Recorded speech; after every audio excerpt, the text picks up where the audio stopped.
don't worry about your work, you give it up. What do you want? You want a roof? I'll give you. You want food every day? I'll give you. All you have to do is just sit in one place and be blissful. I will feed you for the rest of your life. Can you do? No, you want to mess up something every day.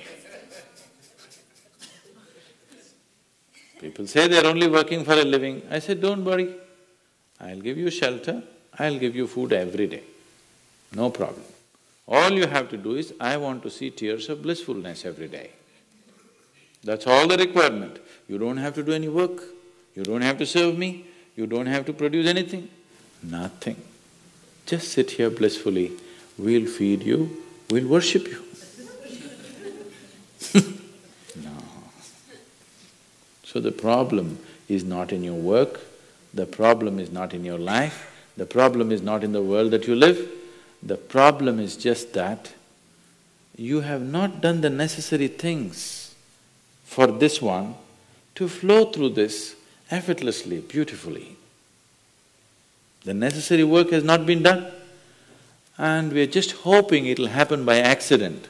It doesn't happen by accident. Lot of people in the world think United States of America is heaven. But people who live here don't think so at all. Isn't it so? Isn't it? A lot of people in the world are dying to get an entry into the country. If you open up the southern borders, 10 million people will enter tomorrow morning because they think this is heaven. But you are not experiencing it that way, isn't it? You are not experiencing this as heaven because hell and heaven is not a geographical place. Hell and heaven is what you make out of yourself, isn't it? Too much talk about heaven has been going on because there are too many people who made a hell out of themselves. If you had made a heaven out of yourself, would you talk about going to heaven? If you sit here and you're feeling ecstatic right now, would you aspire to go to heaven, I'm asking? Once it happened, early 20th century, an Orthodox Greek church, a bishop from that church, Orthodox Greeks have their own separate church, they have their own pope who lives in Turkey, you know this? So a bishop from this order had heard so much about Indian mysticism and he wanted to go to India, but he never got around to make it because he had to serve the cloth that he wore. And after 60 years of age, when he is semi-retired, he got the opportunity and went to India. So he came to South India, near where we are, and he wanted to meet a mystic, a yogi.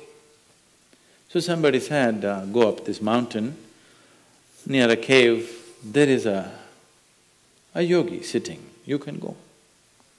So our man went, plodded up the mountain, halfway up and went. In front of a cave, an old man with a gentle smile upon his face was just sitting with his eyes closed. So the bishop went and prostrated. He cannot do it, he is not made for that. But they had told him, if you go to India, you have to crawl. He prostrated like this and with all his four limbs he got up.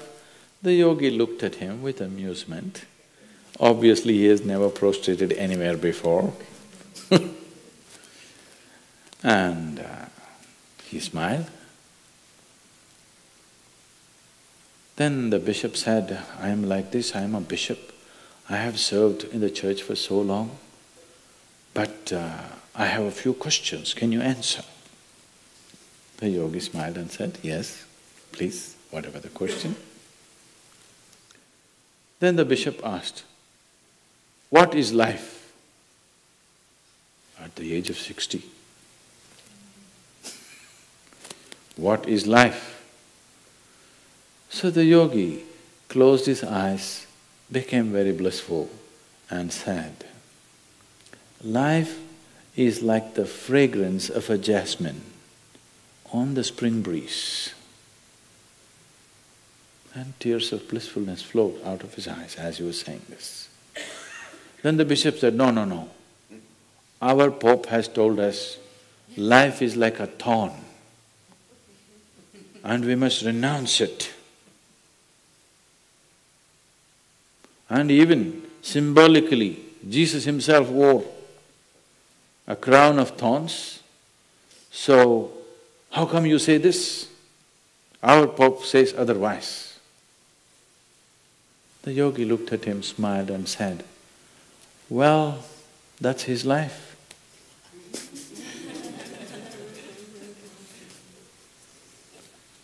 So, what you make out of it is not because of where you are, what you are, it is just what you make out of it, isn't it?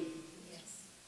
So, have you created the necessary mechanism? Have you created the necessary system? Have you created the necessary ingredients within you to make this like the fragrance of jasmine on a spring breeze and not a thorn?